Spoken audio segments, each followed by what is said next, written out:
Together with Dongfeng and Zhang Zhongjing, Hua Tuo was one of the 3 physicians of the Jianan period. He was a respected physician for his expertise in surgery and anaesthesia, and the records have him as being the first person to put someone to sleep during surgery. He was famous for his abilities in acupuncture, moxibustion, herbal medicine, and medical Daoyin exercises.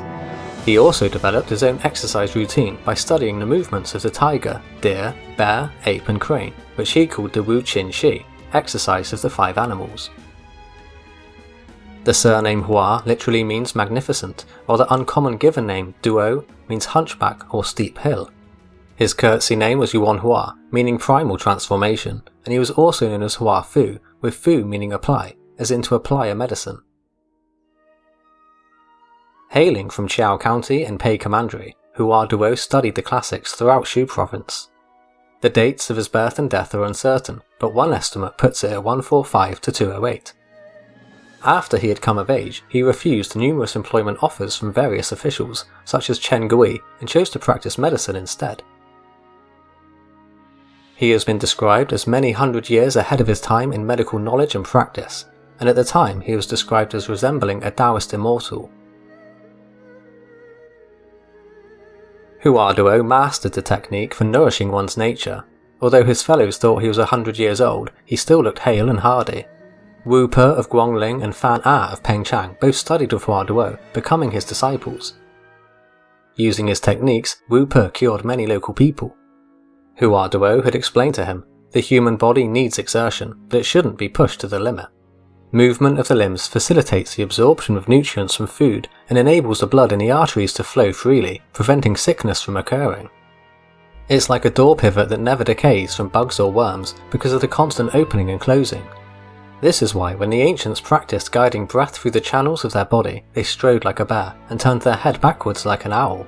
They elongated their waist and limbs while moving all of their joints, looking to stave off old age. I have a technique called the exercise of the 5 animals. The first is the tiger, the second is the deer, the third is the bear, the 4th is the ape, and the 5th is the bird. These techniques can also be used to get rid of an illness and are very beneficial for the legs and feet as they are important points of rotation. Fan A was skilled at acupuncture and inserted his needles to extraordinary depths, while his unusual name may indicate that he was a foreigner. He requested the recipe for a medicine to benefit his health, so Hua Tuo showed him how to make a powder out of 14 ounces of shredded herb de flac for each pint of shredded varnish tree leaves.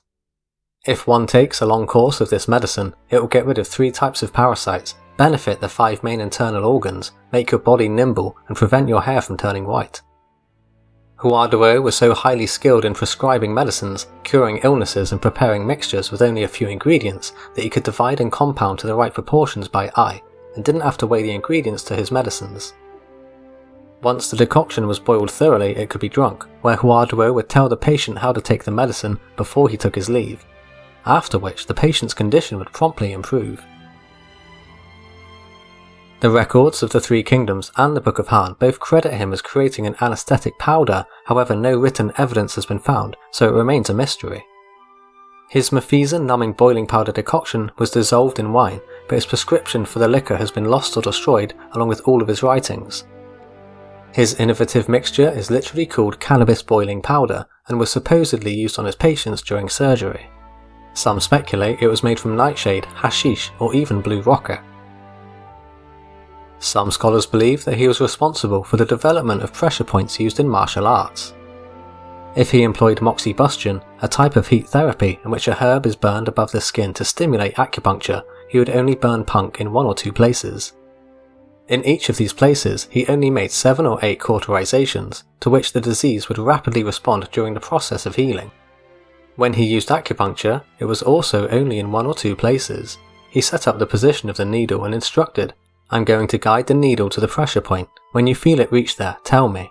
As soon as the patient told him, he would pull the needle out, and the sickness would likewise be virtually alleviated. If Hua Tuo recognized that a sickness was internal, he would operate as necessary. In such cases, he would have his patients drink his Mephiza numbing powder, whereupon they would become immediately intoxicated and completely unresponsive. He could then make an incision and remove the diseased tissues. If they were in the intestines, he would sever them and wash them out, after which he would stitch the abdomen back together and apply an ointment. The patient would gradually regain full consciousness after, then following a period of about 4 to 5 days there would be no more pain. Within a month they would return to normal. The Sanguozhi lists 16 medical cases Hua Tuo performed throughout his life, 10 internal, 3 surgical, 2 gynecological and 1 pediatric. He centered his treatment of diseases on internal medicine, but he also removed parasites, performed abortions, treated ulcers, sores and analgesia. He fictionally healed the General Guan Yu during the Battle of Fang-Shih, but historically it was not him, but another physician. However, Guan Yu still feasted, consumed alcohol and chatted with his men throughout the operation.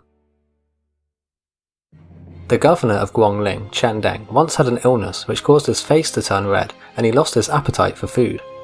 He was further distressed by a feeling of stuffiness in his chest, so Hua Tuo took his pulse and said, "Your Honour, there are several pints of parasitic bugs in your stomach and you're on the verge of developing an ulcer. This has been caused by eating raw fish." He prepared 2 pints of a mixture for the governor and had him drink one first before waiting a while to drink the other. In the time it takes to eat a meal, Chen vomited around 3 pints worth of sick, which had red heads wriggling around in it and half bodies which looked like little slices of raw fish. His discomfort was immediately relieved, but Hua Tuo further warned, "This sickness is serious and will erupt again after 3 years. If you're attended by a good doctor, he'll be able to save you." As predicted, the sickness came back, but as Hua Tuo was not in the area to heal him, Chen died from this illness. Hua Tuo's best known patient was most likely Cao Cao when he suffered from blustery headaches, which were possibly caused by a brain tumour. He summoned Hua Tuo to court, where he was henceforth often in attendance, as whenever an attack came on, Cao Cao became dizzy and confused. Hua Tuo would employ acupuncture treatment on the sole of his foot, and the condition would be alleviated as soon as the procedure was finished. After some time, Cao Cao took personal control of state affairs, which gradually intensified his sickness, so he had Hua Tuo attend to him exclusively. "It will be difficult to cure you in the short term, but if we maintain a program of treatment over a longer period of time, it's possible to extend your life." When he was ordered to be Cao Cao's personal physician, he reluctantly took the job.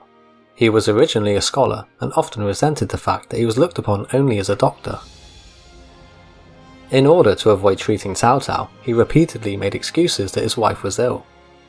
When he got home, he requested several extensions to his leave and didn't come back. Cao Cao became very angry, so repeatedly wrote letters to summon him and issued the commandery and district authorities to find him.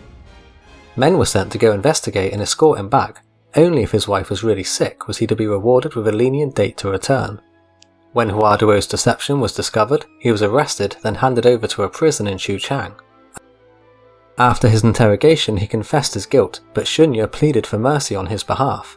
Hua Tuo's techniques are truly effective, and people's lives are dependent upon them. It's fitting that you be clement towards him. "Do not worry," said Cao Cao. "Do you think there aren't any other rats like him under heaven?" While awaiting a verdict, Hua Tuo wrote down his medical techniques, but destroyed his green bag book, which became a classical term for medical texts. The investigation against him concluded with the announcement of the death penalty, to which he brought out with him a scroll and handed it to a jailer. This can preserve people's lives. The lowly status guard didn't dare accept it, nor did Hua Tuo force it upon him, so he asked for a fire instead and burned the scroll. It's been noted that when Hua Tuo's works were destroyed, his surgical practices fell into disuse. Due to the religious stigma attached to surgery, the social position required to become a surgeon became lower and lower over time. This made a revival of Hua Tuo's surgery technique impossible.